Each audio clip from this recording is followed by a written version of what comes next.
বলছে তুমি দেশে যাও গো দাদা, ও দাদাই আমি যাব না, ভাইকে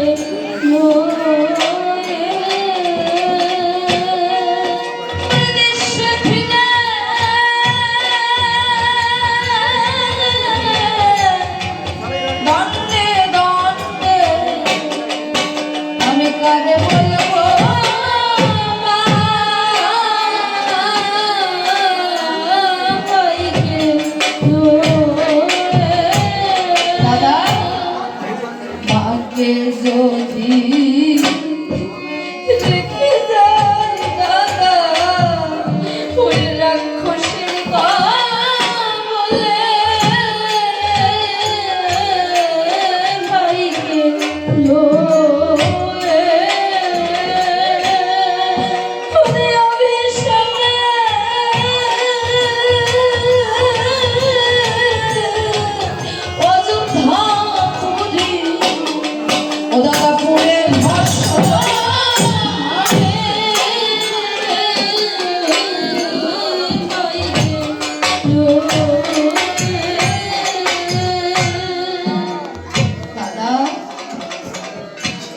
আমি দেশে যাব না, তুমি চলে যাও।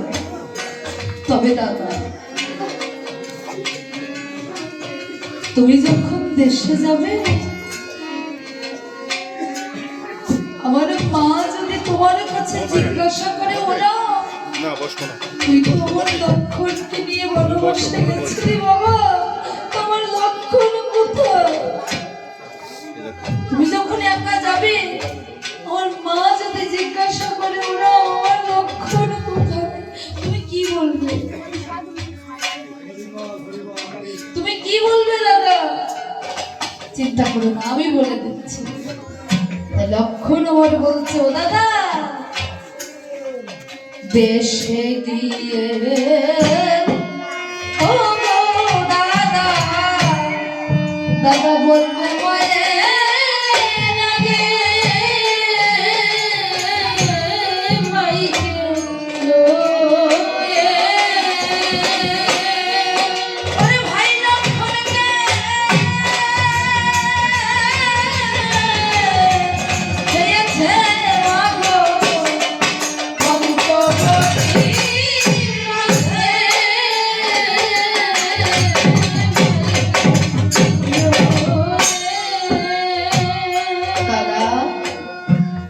যদি তোমার কাছে জিজ্ঞাসা করে ওরা আমার লক্ষণ কোথায়, তুমি বলবে ও মা ভাই লক্ষণকে যে ওই পঞ্চবটির বাঘে খেয়ে ফেলেছে। তবে দাদা দেশে যাওয়ার পথে যে সরজ নদী পড়বে সেই সরজ নদীর তীরে তোমার এই অভাগা লক্ষণের নামে একটু পিণ্ড দিয়ে যাবো, কারণ রাবণ তো আমাকে মেরে ফেলবে, কিন্তু তোমার হাতের পিণ্ড না খেলে তোমার ভাই লক্ষণ যে কোনোদিনও স্বর্গবাসী হতে পারবে না দাদা। তাই লক্ষণ কেঁদে কেঁদে বলছে ও দাদা দেশে যাওয়ার কালে দাদা এই কর্ম করিও ভাইকে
লক্ষণ বলছে, ও দাদা, যাওয়ার পথে যে সরজী নদী পড়বে, ওই নদীর তীরে তোমার এই অভাগা লক্ষণের নামে বালির পিণ্ড দিই।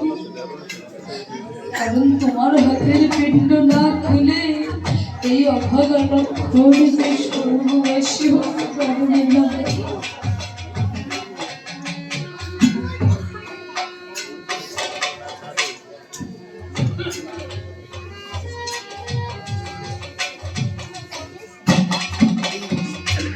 রামচন্দ্র বলছে, ওরে ভাই, তুই কি বলছিস? তুই কেমন কথা বলছিস? ওরে, এই বলে যে শুধু আমার একা আসার কথা ছিল, আমি তো আমার ভাগ্যের সঙ্গে তোদের জড়াতে চাইনি রে ভাই। তবু তোরা আমার সঙ্গে এসেছিস, আর এখন যদি আমি তোকে রেখে, সীতাকে রেখে একা ওই দেশে চলে যাই, আমি কি ওই অযোধ্যাবাসীর সম্মুখে গিয়ে দাঁড়াতে পারবো ভাই? আমরা দু ভাই মিলে ওই রাবণের সঙ্গে যুদ্ধ করি। আমরা দু ভাই ওই রাবণের সঙ্গে যুদ্ধ করি। লক্ষণ বলছে, না দাদা,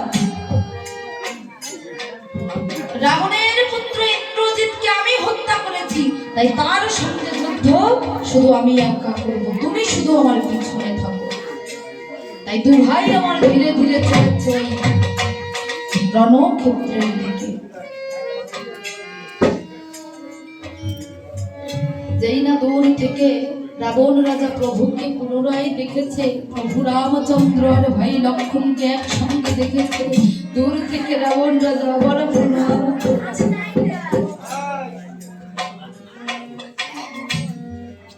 প্রভু রামচন্দ্র,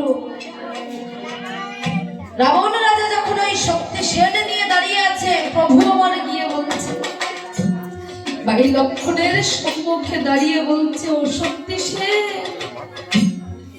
শক্তি সেন, তুমি আমার ভাইয়ের প্রাণ নিও না।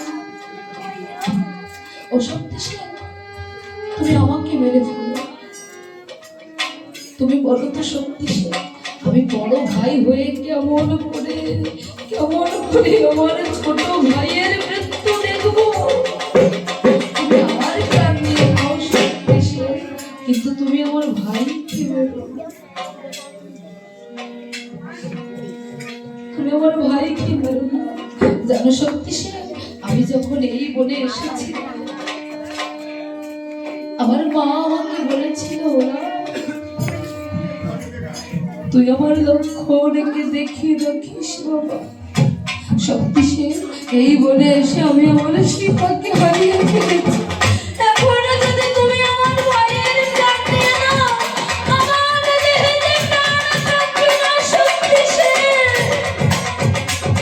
আমার ভাইকে মেরো না। দূর থেকে শক্তি সেন আমার প্রভুকে প্রণাম করে বলছে, ও প্রভু,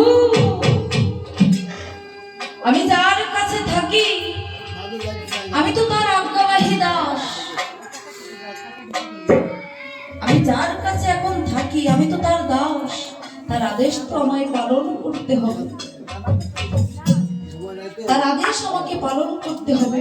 প্রভু রামচন্দ্র বলছে, না শক্তি সেন, আমি তোমার কাছে করজোড়ে অনুরোধ করছি, তুমি আমার ভাইয়ের প্রাণ নিও না, আমার প্রাণ নিয়ে নাও, কিন্তু আমার ভাইকে মেরো না। শক্তি সেন, আমার তনু যে ক্ষীর হয়ে আসছে, তুমি যেখান থেকে এসেছো সেখানেই ফিরে যাও। শক্তি সেন,